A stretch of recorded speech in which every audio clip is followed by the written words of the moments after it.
तो जी हम 30 डेट को चले थे करनाल, अमृतसर से करनाल के लिए। तो हम 31 को यहाँ पहुँच गए थे अर्ली मॉर्निंग। पैकर्स भी पहुँच गए थे, उन्होंने आकर सारा सामान उतार दिया था हमारा।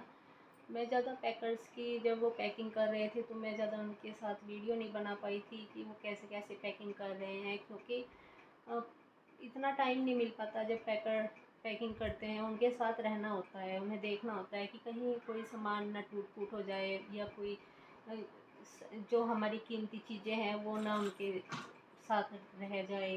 मतलब थोड़ा सा उन्हें ध्यान से देखना पड़ता है कि हमें अपनी ज़रूरत की चीज़ें अलग कर लेनी चाहिए। तो जी हमने सभी शिफ्टिंग कर ली है यहाँ पर भी। तो थोड़ा थोड़ा मैं आपको दिखाऊंगी, जो थोड़ी बहुत ही मैंने उनकी कैप्चरिंग की थी, थोड़ा सा वीडियो की।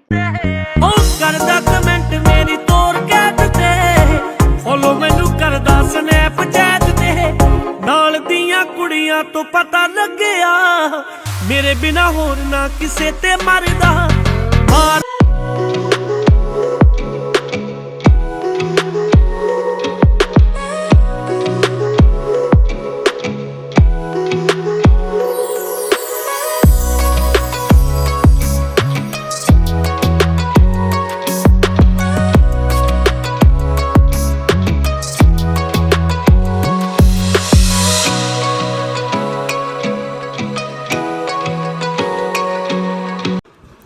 तो जी हम सब अमृतसर से करनाल आने से पहले दरबार साहिब गए थे, क्योंकि दरबार साहिब सोचा कि दर्शन कर आएँ, मत्था टेक आएँ दरबार साहिब जाकर।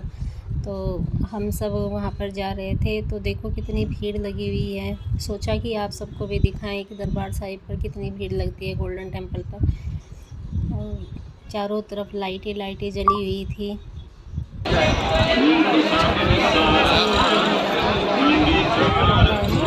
जैसे जगमग जगमग हो रही थी। पहले हम जलियांवाला बाग गए थे कि जलियांवाला बाग में भी हम होके चले देखे, क्योंकि वहाँ पे नया चेंज किया गया है। अब पहले जैसा था, उसके बाद जैसे लॉकडाउन लगा, लॉकडाउन के बाद वहाँ पे बहुत चेंजेस हुआ, तो हम उसमें भी गए थे। काफ़ी टाइम बाद हम जलियांवाला बाग गए थे, क्योंकि बहुत टाइम हो गया था। देखिए यहाँ पर पहले सब घूमते थे, लेकिन अब वहाँ पर ना बिठाने की सीटें रख दी गई है कि आओ बैठो, और फिर शाम के टाइम वहाँ पे वीडियो चलाते हैं। देखिए आप कितना सुंदर लग रहा है सारा। ये पानी का भरा हुआ है।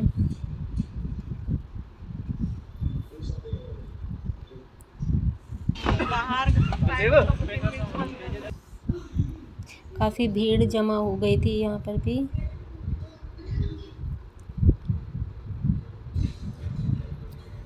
हम भी टाइम से पहुँच गए थे, 7:15 बजे। ये वहाँ का मार्केट है। दरबार साहिब से बाहर जो मार्केट लगती है, ये वो मार्केट है। इसमें फुलकारी के दुपट्टे ही दुपट्टे हैं, और फुलकारी के सूट हैं, पंजाबी जुतियाँ हैं। देखिए आप भी, कानों के झुमके हैं, पर्स, कुछ भी ले सकते हैं आप। बहुत कुछ मिलता है यहाँ पर, बट फुलकारी का दुपट्टा सबसे फेमस है यहाँ पर। सबसे ज़्यादा फेमस होता है फुलकारी का दुपट्टा। अब हम दरबार साहिब के लिए चल रहे हैं। दरबार साहिब पहले जलियांवाला बाग घूम के फिर दरबार साहिब मत्था टेकने ये पहुंच गए हैं हम अंदर गोल्डन टेम्पल में। ये देखिए गुरुद्वारा कितना सुंदर लग रहा है, स्वर्ण गुरुद्वारा।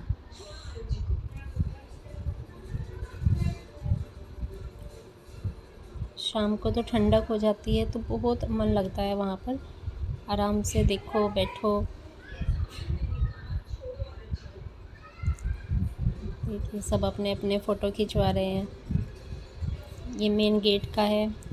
अब हम आ गए थे तो मैंने फिर पैकिंग भी करनी शुरू कर दी थी पहले ही, कि चलो हम पैकिंग भी कर लेते हैं, कुछ अपने आप कर लेती हूँ। तो ब्लैंकेट वगैरह मैंने धो के उनको कवर में डाल दिया था, धूप लगा दी थी, और कुछ धो भी दिए थे। ये हमारा पैक हो गया है सामान, चल दिया वहाँ से। ये हम आ गए थे, आकर फिर खुलते हैं कपड़े कि उनको उनकी जगह पे रखें। वहाँ तो हमने भर दिए थे जैसे जैसे अलग अलग बैग्स में भर दिए, कुछ अटैची में भर दिए, कुछ बैग में लगा दिए, कुछ पैकर्स ने डब्बों में डाल दिए। लेकिन फिर आके ना दूसरी जगह फिर जब बेड सेट हुआ तो फिर कपड़े भी सेट हुए, क्योंकि उस टाइम तो थोड़ा सर्दी के कपड़े थे, फिर गर्मियों के कपड़े निकले बाहर। देखिए अब अभी भी फैला हुआ है सारा घर का सामान, क्योंकि सही से लगा नहीं था, कई दिन लग गए थे मुझे सामान लगाने में। और साथ साथ फिर नवरात्रे भी शुरू हो गए थे। बच्चों ने भी बहुत हेल्प कराई, क्योंकि बच्चों का स्कूल भी कई दिन बाद स्टार्ट हुआ था। 4 से 5 अप्रैल को स्टार्ट हुआ था बच्चों का स्कूल, तो इसलिए बच्चों की भी तरफ से मुझे हेल्प मिल गई थी कि चलो बच्चे घर पर ही हैं। और फिर होता है ना कि अगर स्कूल में जा रहे हैं बच्चे तो पहले उनका लंच बना के दो, उन्हें ब्रेकफास्ट कराओ और फिर उनको भेजो, फिर अपने किसी काम में लगो। लेकिन ये था कि अब फ्रीली माइंड था बिल्कुल कि चलो कोई बात नहीं, बच्चे तो घर पर ही हैं, शिफ्टिंग ही करते रहेंगे, धीरे धीरे सामान लगाते रहेंगे। देखिए अभी सभी कमरों में पेटियां वगैरह लगी हुई हैं, ये पड़े हैं सारे बैग्स।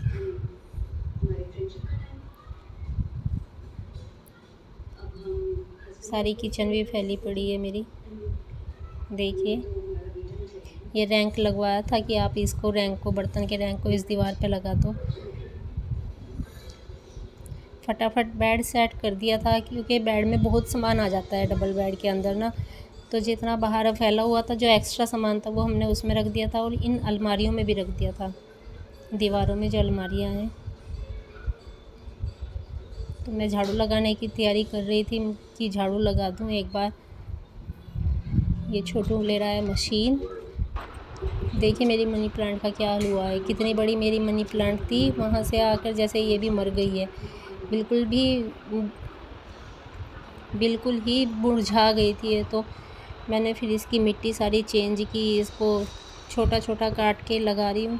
उसमें मैंने खाद मिलाया, मिट्टी में कोकोपीट भी मिलाई, नीचे गमलों में डाली थी जिससे ये चल जाए। लेकिन ये मनी प्लांट नहीं चली, अभी तक भी नहीं चली मेरी मनी प्लांट, पता नहीं इसको क्या हुआ है, जबकि मेरी मनी प्लांट बहुत अच्छी ग्रोथ कर रही थी, सारी ख़राब हो गई। फिर मैंने एक गमले में ही 2-3 उसकी डंडियाँ तोड़ के लगाई हैं कि शायद कोई तो हो जाए। नेक्स्ट डे है, फिर मैं झाड़ू पोछा करने के बाद कपड़े धोने में लगी थी कि कपड़े धो लूँ, क्योंकि कितने भी कोशिश कर ले हम, कितना भी सामान सब धो के वहाँ से अच्छे से कहीं से भी पैक करके लेके चलें, लेकिन जहाँ पहुँचते हैं, जहाँ शिफ्टिंग होती है, वहाँ पर फिर काम फैल ही जाता है। और तो बेडशीट ही काफ़ी ज़्यादा हो जाती हैं कि आज फिर डस्ट हो गई, बेडशीट चेंज कर दो, आज फिर हो गई। ऐसे धीरे धीरे फिर ये जो बेड में सामान लगा रही थी, ये सब वो वीडियो है, क्योंकि मेरा सामान कुछ खो गया तो मुझे फिर ढूंढना पड़ा कि पता नहीं कहाँ मैंने कोई वो चीज़ रख दी थी, तो फिर मुझे खोलनी पड़ी दोबारा से। मैंने फटाफट बेड पे सामान लगा के कपड़े फोल्ड करने शुरू किए। साथ साथ नवरात्रे भी चल रहे थे, तो यही था कि नवरात्रों में जल्दी जल्दी घर सेट हो जाए, जिससे अच्छा भी लगे, मन को शांति भी मिले, क्योंकि हम व्रत रखेंगे, पूजा करेंगे और घर फैला रहे तो अच्छा नहीं लगता।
तो ये नेक्स्ट डे मॉर्निंग का टाइम है। मैं सुबह उठ गई थी जल्दी 5 पौने 5 के करीब।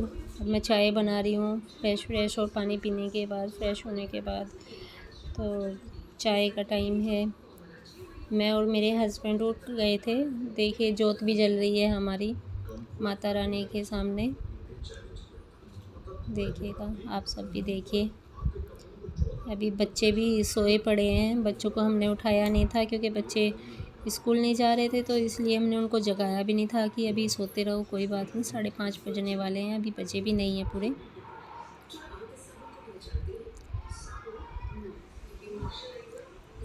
तो नवरात्रों का ये अष्टमी का दिन है। अष्टमी को मैं हलवा बना रही थी कि फटाफट हलवा बना के रख दूँ, फिर पूड़ियाँ तल देंगे। हलवे पूरी का मैंने माता को भी भोग लगा दिया था, तो बस फिर मैंने पूरी बना के रख रही थी क्योंकि कंजकें कन्याएँ आएंगी, फिर फटाफट हम उनको दे देंगे। क्योंकि इस दिन कन्याओं का भी बहुत होता है ना कि मिलती नहीं है कन्याएँ, ढूंढनी पड़ती हैं कि कहाँ है कन्याएँ, हमारे यहाँ भी आ जाएँ, हमारे यहाँ भी जिम जाएँ। और कन्याएँ भी सभी जगह भागी भागी रहती हैं बेचारी, वो भी दौड़ी दौड़ी घूमती रहती हैं। तो देखो माता रानी की कृपा से हमारे घर कन्याएँ आई हैं, और इतनी छोटी कन्या भी थी कि उनकी मम्मी भी साथ में आई हैं। करीब 1 साल की, एक साल की कन्या थी और एक 9 महीने की करीब की कन्या थी, तो उनकी मम्मियाँ उनके साथ आई हुई थी। कैसा लगा आपको मेरा ये वीडियो? आप इसको शेयर करना, लाइक करना और सब्सक्राइब करना ना भूलें।